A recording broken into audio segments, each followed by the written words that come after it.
I'm your host, Chip. Got Davis with us and Hello. a new voice, one that we've not had on the show before, but I am really looking forward to this. Representative Tracy Mann, representing the 1st District of Kansas. Representative Mann, welcome to AgriTalk. Chip, Davis, thanks for having me on this morning. Great to hear with you guys. I'm glad you're here because I caught your February 2nd speech on the floor of the House about the Farm Bill. And Yep.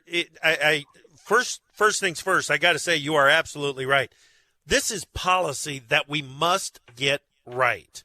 I think farmers know that, but what about the other 98% out there? How important do they view the Farm Bill, do you think?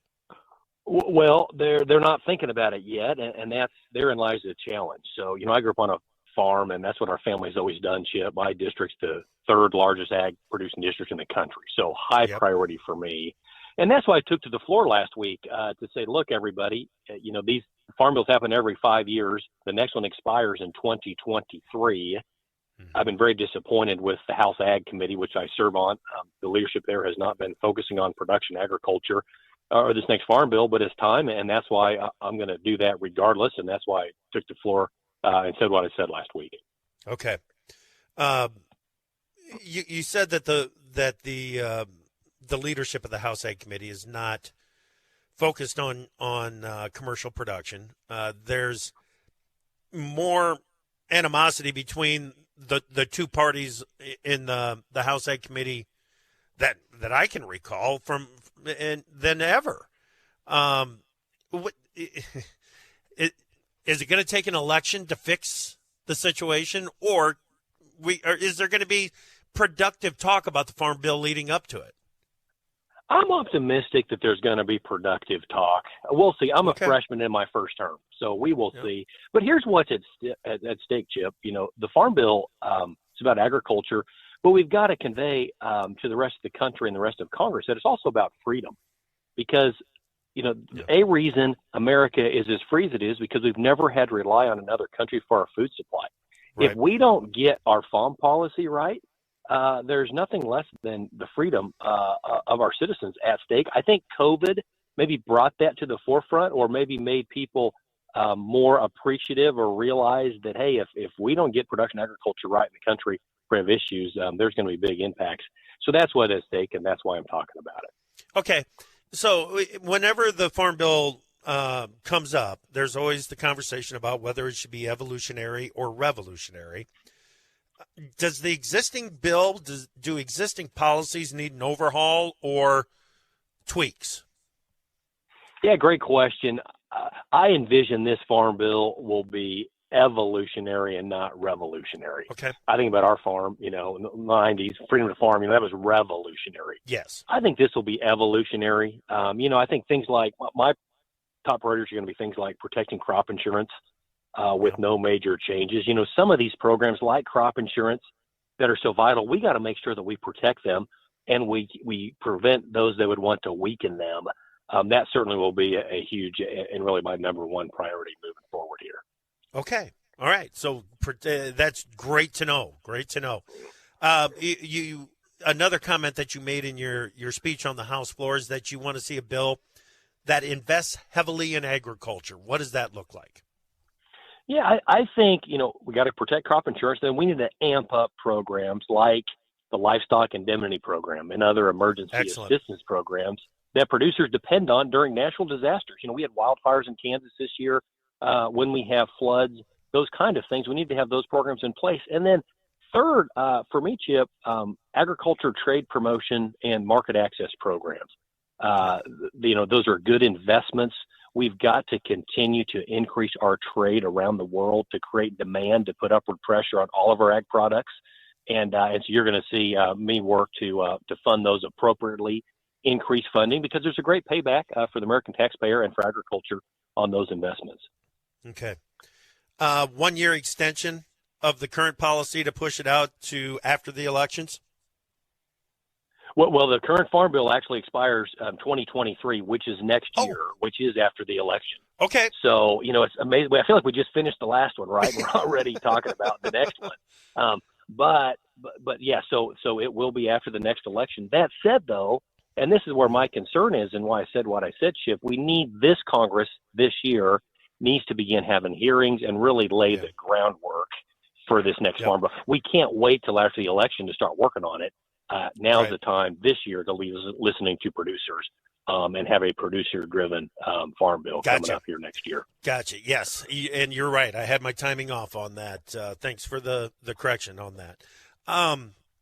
There's another piece of legislation out there that's gotten a fair amount of attention, the Next Generation Fuels Act. What's your position on that piece of legislation? Yeah, I am all for increasing our ethanol production, our demand for ethanol. I am all for increasing, providing an increased demand for our commodities, sorghum, corn, those types of things. We're not really seeing that legislation get much traction yet. There's a lot of good things in there. There's also some unfunded mandates for gas stations, those kind of things. So we're continuing to take a look at that. Okay. Continuing to take a look at it would suggest to me that you're not supporting it. What would it take to get your support for NextGen? Well, I'm concerned about the unfunded mandate that we're going to put on our gas stations in rural, in the rural part of districts like Kansas. We've got to, I think every day about how do we increase demand for ag products, but also how do we keep the grocery store going in a lot of our rural communities? How do we keep the gas station going? An unfunded mandate on them, I have a lot of concerns about. And so that's what we continue to look at and see how we can go about solving that. Very good. Very good. I saw that you had an opinion piece out this morning. I have not had a chance to read it yet, but I love the headline. U.S. must hold China accountable. That's how deals work. You're talking about the phase one trade deal, right? That's exactly right. The phase one deal, we've now transitioned into phase two, but you look back, that deal was a 2-year deal. China made commitments going into that deal on the amount of ag products they're going to buy. They are $16 billion short, and we need to provide accountability there. Those are ag products they committed to buying that they didn't. The Biden administration has not really done anything about it, not been talking about it. We are raising the flag and trying to raise the awareness of what's going on there. We need for China to follow through on the commitments that they made to our country in the phase one part of the agreement. Boy, it would be spectacular. And South America and the lost bushels that are starting to add up down in South America on the bean crop, potentially on the corn crop, could force China's hand to come back to the U.S. for some of those supplies. What is this Competes Act? Boy, it's so this just came up last week. It's called the Competes Act, which is supposedly going to help us to compete with China. Here's the reality of this bill, Chip. 3,000 pages. The word coral reef is mentioned more than the word China. Many of the things in the Buildback Better bill that did not pass got stuffed into this bill. And it's $325 billion. It'll actually weaken our position with China. It makes no sense. We need to be firm with China. We need to have policies in place that that protect our intellectual property. We need to do some serious things with that country. But unfortunately, the Competes Act, which I think is really the CONCEDES Act, does not do that, and I voted against it last week. The CONCEDES Act. Is this part of the effort to bring back some of the Build Back Better policies? Yes, yeah, it is. And so, Build Back Better, did not pass. Know that Build Back Better included 150 new programs. What you're going to start seeing, and we saw that in the CONCEDES Act, is some of those programs are going to get stuffed into other pieces of legislation and try to move it forward that way. And this is the first example of that we've seen this year. It's been called dead as a doornail, but it's not. These policies in Build Back Better are going to continue to come up, aren't they? That's exactly right. Yeah, no, it is not dead. That big bill. And, that bill, if you fund all 150 programs, Chip, over 10 years, costs $5.1 trillion. Right. $5.1 trillion in 10 years. But no, there's going to be efforts by those that support the legislation to pull pieces of those programs, various ones, and put them and tuck them in other forms of legislation and try to jam them through. And we're working to try to prevent that. Well, this bill, this CONCEDES Act, $350 billion price tag, and it's barely gotten mainstream media's attention. It used to be a $350 billion bill would be top story on the evening news. Right, it's remarkable. We are $30 trillion in debt. $30 trillion.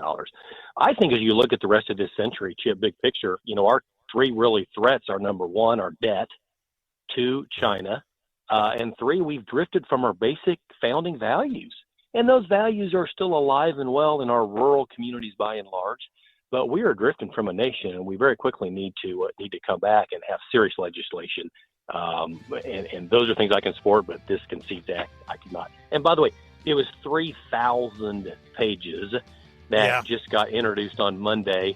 No hearings, no Republican input, and just got jammed through. Unbelievable. Very, very frustrating. It's been good to get to know you a little bit. I hope we can do this again.